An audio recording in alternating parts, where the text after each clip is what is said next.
por que não montamos as nossas casas como fazíamos quando éramos crianças, como se fosse um Lego? E podemos escolher diferentes modelos, peças, kits de acabamentos e opcionais para customizar o produto e criar a casa dos nossos sonhos.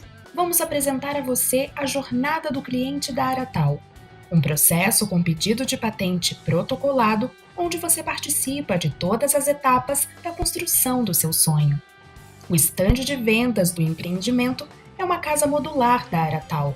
Lá, disponibilizamos um arquiteto especializado que opera um totem com um software de realidade virtual 3D e algumas telas de LCD, em que você e sua família, orientados pelo arquiteto, podem montar a casa de acordo com as suas necessidades e preferências. Aratal, transformando a construção numa fábrica de edificações.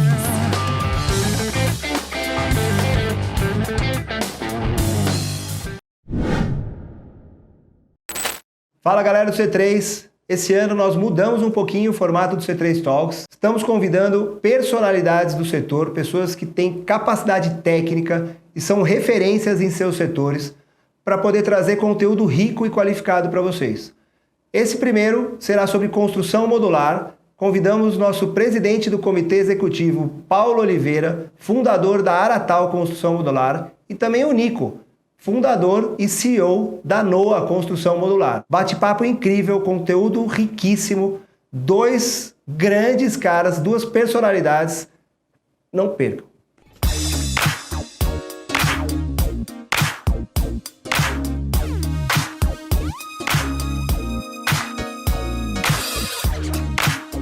Olá, eu sou Paulo Oliveira, presidente do C3 e CEO da Aratal. Eu acredito que aqueles que nos assistem conhecem a minha missão no desenvolvimento da construção off-site e modular no Brasil e como estamos trabalhando para apoiar as transformações pelas quais o setor de construção precisa passar. Isso para gerar ganhos de produtividade expressivos e atender as demandas impostas pelo crescimento populacional, principalmente nos grandes centros urbanos. Afinal, a população mundial atingiu 8 bilhões de habitantes e 55,7% desse contingente humano vive nas cidades. Segundo a ONU, este percentual aumentará para 68% até 2050. Portanto, a nossa missão de transformar a construção numa indústria é muito mais do que relevante. Por isso é muito bom quando a gente pode conversar com profissionais, executivos, empreendedores jovens que possuem a mesma paixão e trabalham em prol do mesmo motivo. Bom dia, Nico, e muito bem-vindo ao C3 Talks. Bom dia, Paulo. Obrigado pelo convite. É um prazer estar aqui com vocês. Prazer é nosso, Nico. Nico, você tem uma história muito interessante, uma raiz forte de empreendedorismo que já nasceu no teu núcleo familiar, passando pelo mercado financeiro e imobiliário também. Eu gostaria que você nos contasse resumidamente sobre a sua trajetória, a sua formação e também o seu interesse pela construção off-site. Legal, bom, obrigado. Eu sou engenheiro de produção, realmente vim de uma família de imigrantes gregos, empreendedores, criaram negócios aqui no Brasil, principalmente no ramo têxtil, e foi onde eu comecei. Com 17 anos, quando entrei na faculdade, eu comecei a trabalhar já num negócio com o meu irmão, na época, era uma confecção. Lá ficamos 6 anos, eu fiquei 6 anos, ele continua. E depois de 6 anos eu queria trabalhar com um negócio, sonho de jovem, queria trabalhar com negócios grandes e quis fazer uma migração para o mercado financeiro, onde eu fiquei 11 anos em investment banking, principalmente, trabalhando com o mercado de capitais, fazendo alguns IPOs, algumas fusões e aquisições, captações de dívida. E depois de 11 anos fazendo várias operações, várias transações, foram mais de 40 bi em operações no total, acho que eu cansei do mercado imobiliário e quis voltar a empreender. E foi onde eu entrei no mercado imobiliário. Por um acaso, um grande amigo meu, que é meu sócio hoje na Alfa, me convidou para a gente ser sócio. E assim foi, a gente começou uma jornada de incorporação bacana, gostosa, um mercado difícil. Mas foram 11 anos e em 2018 eu resolvi sair da operação da Alfa para me dedicar a trazer tecnologia para o setor, que era um sonho, um desejo antigo aí de industrializar o processo, trazer mais tecnologia. O setor tardou a adotar algumas tecnologias, mas hoje, assim que quebrou essa barreira, evoluiu muito rápido nas adoções, né, que a gente tem feito aí. É um trabalho grande aí. Então, basicamente, essa é a história aí, curta, né? Encurtando a história toda é essa. Muito bacana, Nico. Eu acredito que você, assim como eu, né, a gente já falou sobre isso, a gente tem uma paixão grande por aquilo que a gente faz. E eu queria saber o que despertou a sua paixão pela madeira engenheirada. Vamos lá, dentro desse contexto de trazer tecnologia para o setor, um dos desejos que eu tinha era industrializar o processo. E comecei uns estudos lá em 2018, nessa ocasião que eu saí da operação para me dedicar a esse formato novo de negócio. Comecei a estudar formas de industrializar o processo e aí eu conheci a madeira engenheirada e foi uma paixão à primeira vista. Entendi o que era o processo, eu viajei para visitar algumas edificações já feitas e qual que foi o ponto-chave nessa questão? A madeira engenheirada, o cross-laminated timber principalmente e o glulam, que são os dois elementos. O cross-laminated timber é pilares lajes e paredes e o glulam são pilares e vigas. E é um sistema que ele traz várias características dentro de um produto só. Ele é flexível para a industrialização, ele permite que você trabalhe muito bem na indústria. Ele é muito sustentável, porque ele traz um índice de sustentabilidade altíssimo em termos de ser um estocador de carbono, que a gente chama. E ele é estruturalmente muito eficiente, que permite que a gente verticalize. E foi aí que a NOA, que é esse negócio de hoje, né, o meu negócio de hoje, que a NOA começou a atuar num trabalho forte focado em verticalizações, em edificações em madeira engenheirada. Perfeito. E qual é o significado da palavra NOA, Nico? Essa pergunta é boa, Paulo. Eu gosto de responder, porque a gente estava num processo de criar esse nome, né, esse branding, e a NOA ela vem com um contexto de que Noé, né, Noé em inglês, e Noé na história diz que ele partiu através da arca, que é um veículo de madeira, ele partiu para a construção de um novo mundo. E daí que veio o nosso nome, a ideia é que a NOA seja esse veículo aí para a construção desse novo mundo que a gente acredita que tem que ser mais sustentável e com mais propósito também. Muito bacana, muito bacana. Bom, o setor de construção é gigante, né? A gente emprega 7% da população mundial, é responsável em torno de alguma coisa da ordem de 13% do PIB das nações, e a gente consome 50%, só 50% das matérias-primas produzidas no mundo. E respondemos por 39% das emissões de carbono. Você já tocou nesse assunto.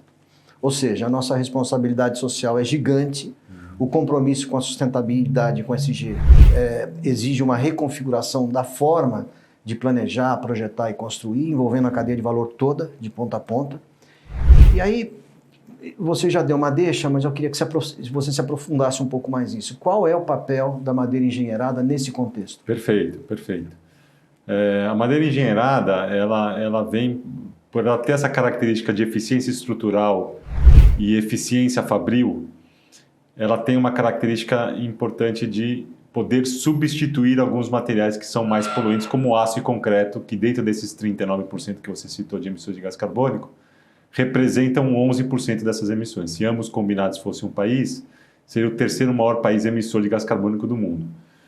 Então, a madeira engenheirada ela vem para solucionar também essa questão e, ao substituir esse material, nós usamos madeira de reflorestamento, é o pinus, que no Brasil não é uma madeira nativa, é importante comentar isso, é todo o reflorestamento, é uma madeira plantada, então ele entra numa economia circular, né, que a gente chama.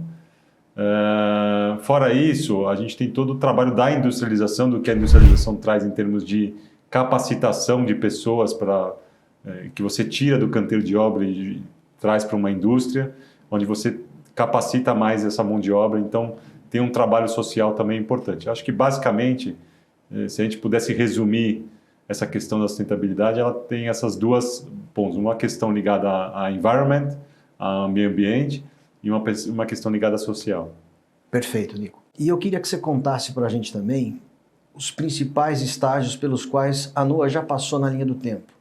E, na sua visão, quais serão os próximos passos, Nico? Boa. A NOA está posicionada, a gente não produz a madeira engenheirada, a gente compra madeira engenheirada de alguns produtores aqui do Brasil e a Noah está posicionada desde essa compra à entrega das chaves. Perfeito. No produto vertical. Então a gente tem hoje o nosso principal produto hoje é o corporativo e o residencial, né? Mais corporativo por uma questão de maturidade de mercado. E a gente, enfim, tem nos posicionado dentro dessa cadeia, a gente tem trabalhado num processo de verticalização da nossa execução, vamos dizer assim. A gente, nos primeiros anos, focou muito mais os investimentos na parte de concepção e de uso, de melhor forma de projetar em madeira, de introdução do BIM, que é um ponto importante. Não se faz industrialização sem você ter o BIM introduzido, então é o que a gente acredita, né? E isso tem trazido, aí, obviamente, um nível de investimento um pouco mais detalhado em termos de implantação desse sistema. E a gente começa agora, no próximo ano, a começar a investir num processo de verticalização para execução. A gente dimensionou os investimentos conforme a maturação dos projetos. A gente tem 3 projetos hoje, tem alguns outros para vir aí já na sequência. Espero que a gente consiga fechar ainda esse ano. Mas a ideia é que a gente comece a fazer um processo de investimento maior em execuções no próximo ano. Veja, esse é um business de design de engenharia. Então, toda a parte de design, em termos de arquitetura e engenharia, a gente hoje já tem investido. Tem, obviamente, todo um processo de aprendizado e um crescimento técnico, mas a gente hoje está bem posicionado nessa primeira parte do processo, que é a concepção e elaboração dos produtos e o detalhamento de todas as peças. A gente detalha até parafuso do prédio todo. Então, essa é uma parte importante e super relevante da nossa, vamos dizer assim, técnica construtiva. É uma barreira de entrada, acaba sendo. Então, era um ponto importante que a gente tinha que investir e foi correta a decisão. A gente acho que calibrou bem esse ponto ao longo desse ano. Show, Nico. Daí a importância do BIM, né? Daí a importância do BIM. Muito bom. Para esclarecer para as pessoas que nos acompanham, Nico, o que significa CLT e MLC? Quais são os principais fabricantes de produtos de madeira engenheirada no Brasil?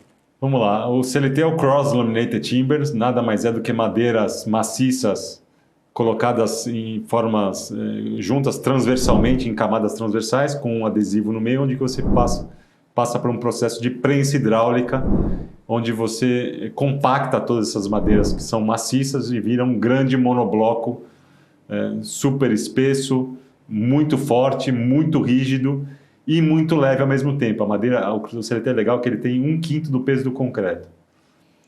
E o Glulam, o MLC, que é a madeira laminada colada, ela é o mesmo processo, só que ela é feita as camadas no mesmo sentido. Ela não é transversal por uma questão de eficiência estrutural, ela é para pilares e vigas.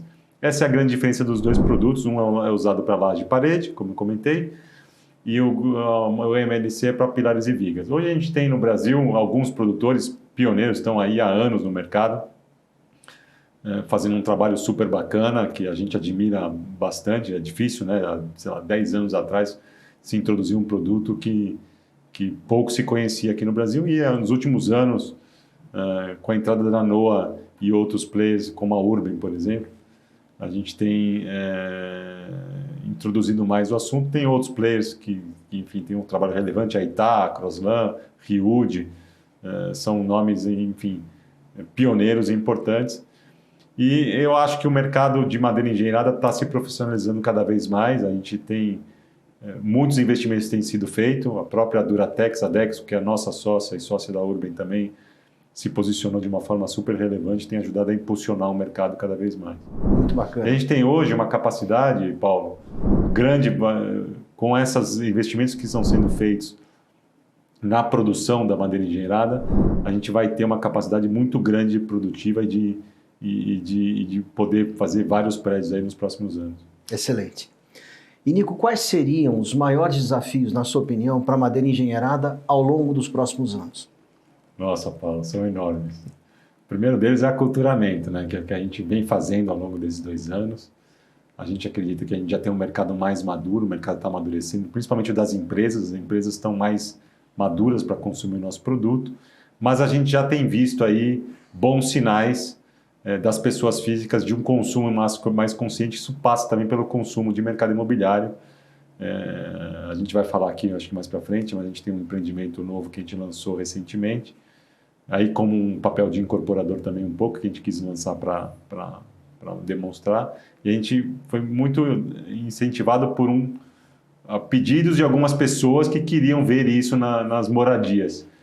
Então, esse trabalho de aculturamento talvez tenha sido o grande foco aí nos últimos anos, e é constante, no futuro a gente tem que continuar investindo nesse aculturamento, as pessoas se sentirem mais confortáveis e entenderem a importância de um consumo mais consciente.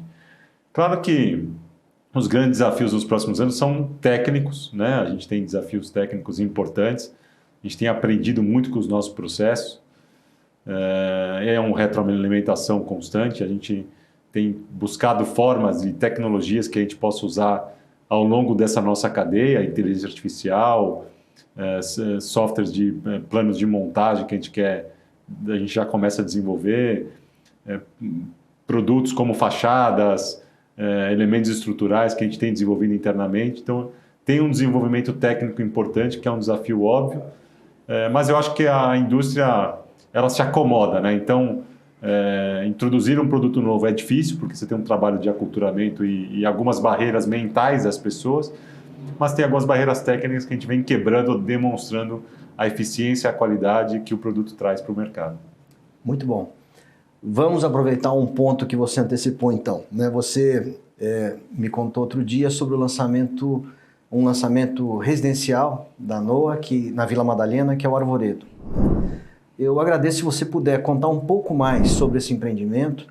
E ainda, Nico, quais são os principais desafios a serem enfrentados num projeto residencial e industrializado como o Arvoredo? Boa. Vamos lá. O Arvoredo é o filho mais novo, né? A gente, ao longo da pandemia, a gente começou a NOA com o produto principal sendo corporativo. Na pandemia ele foi questionado, né? Apesar de a gente não concordar com esse questionamento, ele foi questionado. E a gente precisou se reinventar e começamos a pensar em como trazer o produto residencial, acelerar o desenvolvimento do residencial, como eu disse, até estimulado por algumas pessoas próximas. E assim nasceu o Arvoredo. O Arvoredo é um empreendimento mais horizontal, são 4 pavimentos, 6 unidades em 4 pavimentos. Resumidamente é isso. São unidades de 380 metros quadrados em média. E a gente está desenvolvendo um produto de mais alto padrão, que a gente entende que hoje é o público mais aderente ao produto, à tecnologia. E tem, obviamente, vários desafios. O primeiro deles é a tipologia do terreno. Ele tem um formato desafiador, mas a gente já, enfim, na engenharia a gente já está acostumado a fazer diferentes situações, então a gente já está resolvendo isso bem. E a arquitetura veio para integrar essa questão do terreno com uma vista espetacular, que a gente integra ela junto com um cenário aí onde a gente traz a natureza para dentro das cidades com a dele engenheirada. Então, acho que ele é uma combinação de vários fatores aí que gerou um resultado aí que eu estou super satisfeito e enfim, estamos no processo de venda aí, está sendo legal, está sendo divertido. Que show, Nico, que show. Bom, há outros prédios em madeira engenheirada que vocês estão cogitando nesse momento? O que você pode contar para a gente a esse respeito? Sim, claro, estamos trabalhando intensamente aí.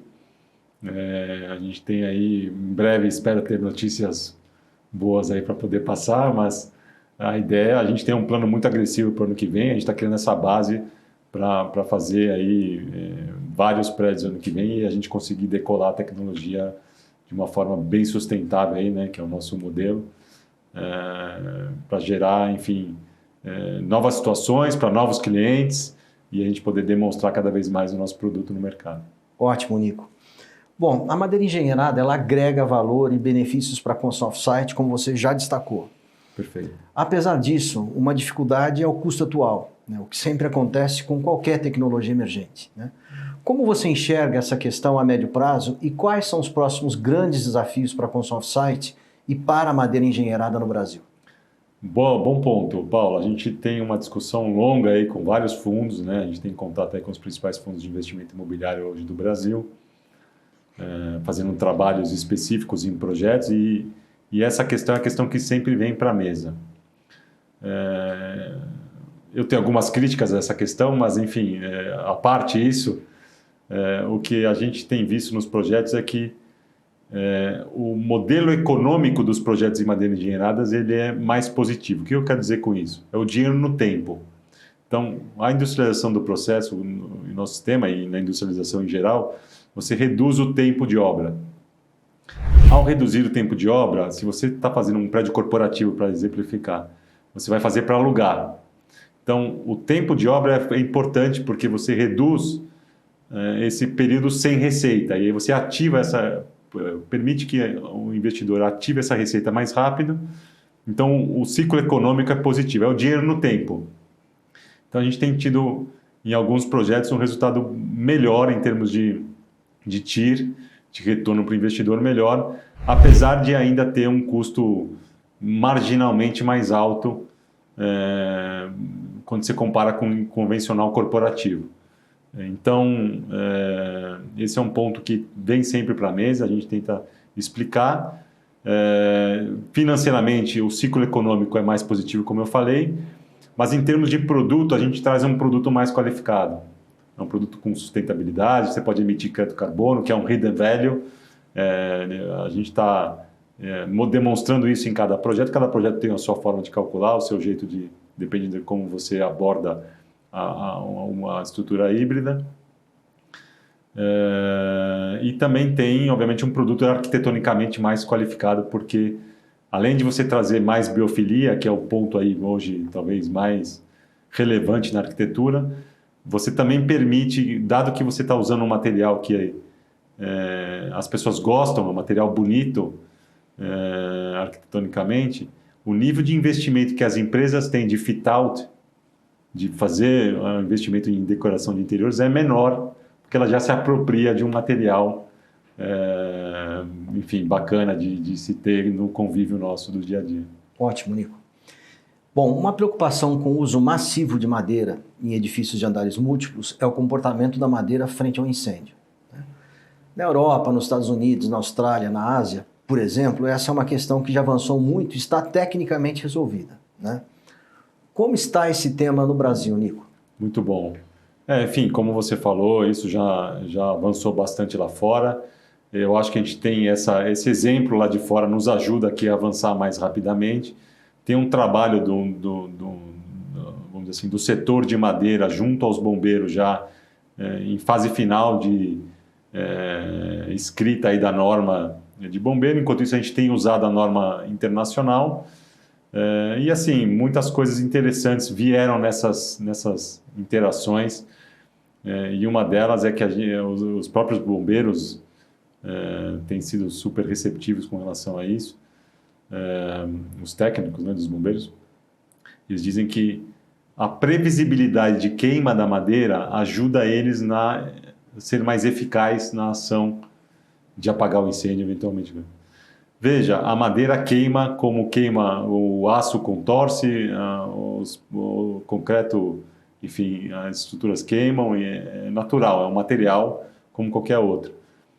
O que a gente precisa fazer, o que a gente tem, enfim, sabido lidar com isso nos projetos é dimensionar as estruturas, cada uma delas, que depende de cada projeto, de forma a atender as TRFs e as necessidades dos bombeiros.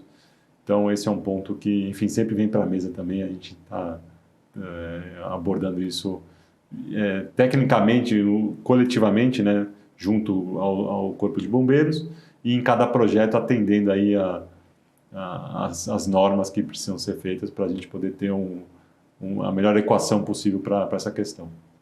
Excelente, Nico. Bom, nós estamos caminhando para o final do nosso bate-papo. Eu agradeço muito a sua presença, trazendo para a pauta informações ricas e importantes sobre essa tecnologia fantástica e emergente que é a madeira engenheirada. Eu desejo muito sucesso para você, para a NOA, e te agradeço se você puder fazer suas considerações finais para o público que está assistindo essa edição do C3 Talks. Paulo, primeiro é um prazer enorme estar aqui com você e com o C3. Parabéns pelo trabalho que vocês fazem aqui no C3, parabéns pelo seu trabalho lá na Aratal também. A gente acompanha de perto, então sou super fã. E, enfim, acho que é importante obrigado pelo espaço. É importante a gente poder falar cada vez mais de uma técnica nova, ainda mais nesse público super qualificado que é o C3. Espero poder voltar aqui novamente. Obrigado. Obrigado você, Nico. Grande abraço.